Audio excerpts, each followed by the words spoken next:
at the front of the Arts Centre. It's a beautiful time. It's the 30th anniversary of the Melbourne International Comedy Festival. Here at the Arts Centre there is a beautiful display of all the goings-on from the festivals that have happened in the past. It's called Humour.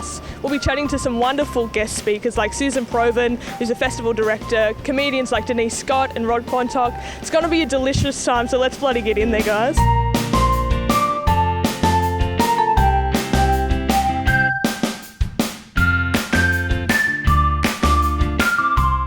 I'm here with Susan Provan, the Festival Director of Comedy Festival.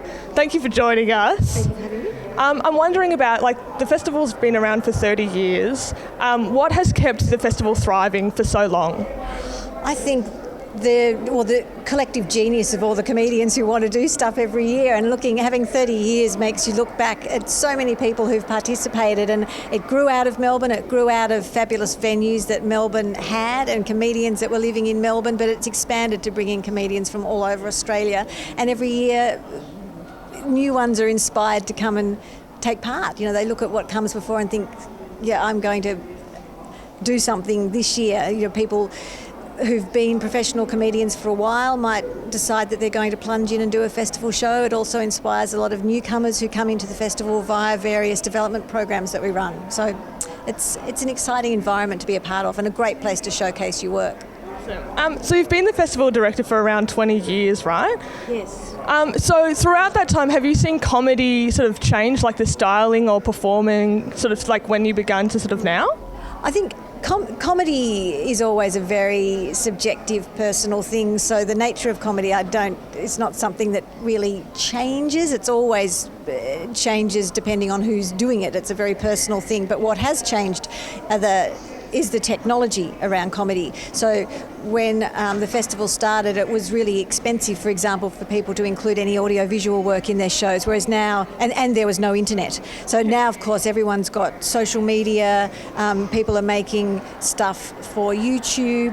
It's really cheap and easy to make comedy material, audio-visual comedy material that you can include in your show. So technology has really opened the doors of what is possible, but it hasn't changed, what is comedy. Comedy is always what comes out of the brain of a particular person and a particular personality, and that will always be something that's incredibly varied, and we just hope that we will continue being surprised by that. So I'm here at the 30th anniversary of the Comedy Festival at the Humour exhibition, chatting to the lovely Denise Geddes. The lovely indeed, very, very lovely. Can you tell me a little bit about it? Like, how did this sort of come about, and how did you feel wearing it? This was the costume that Judith Lucy, the late Linda Gibson and myself wore in a show in 2003. And for various reasons that year, the show we'd gotten together wasn't up to scratch. So we came up with a cunning plan that if we wore this simple, flesh-coloured leotard with texture, pubic hair, with no explanation, the audience would be distracted from the fact that the show itself wasn't too good. And it worked a dream. Yeah, I was going to ask. Treat. Absolute treat. Highly recommend. Anyone dreading an event, thinks they're not up to scratch, put this on. If world leaders, you think about it, if Hillary, Donald Trump, Bernie Sanders, if they all got out and performed in just a flesh-coloured leotard with a bit of genitalia, I reckon it'd be a whole different thing. You'd get the voters, surely. With that. Surely. So, do you think it, I think there'd be world peace. Yeah. If soldiers had to go to war wearing flesh-coloured leotards, I don't think there'd be wars. Am I getting too carried away with this? No, I think you're planning to solve the world's problem. I think, just stick this on.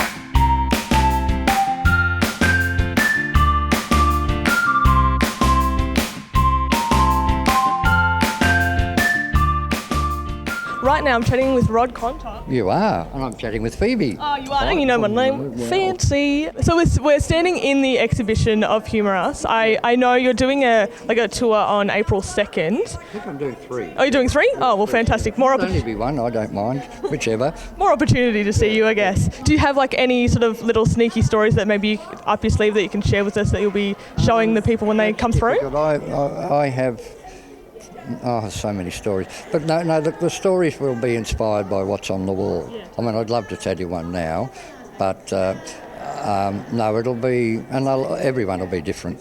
We are standing in front of your very own, Trevor. Oh, Trevor. So can you tell us a little bit about Trevor? He looks like he's not in a great shape at the moment. No, Trevor's very old. Trevor's been around Australia with me in different places, and he came to me with me to the Edinburgh Festival in 1988. And he's been in the Performing Arts Museum for about 15 years, I think, at least 15 years. And he's become extremely brittle, as you can see.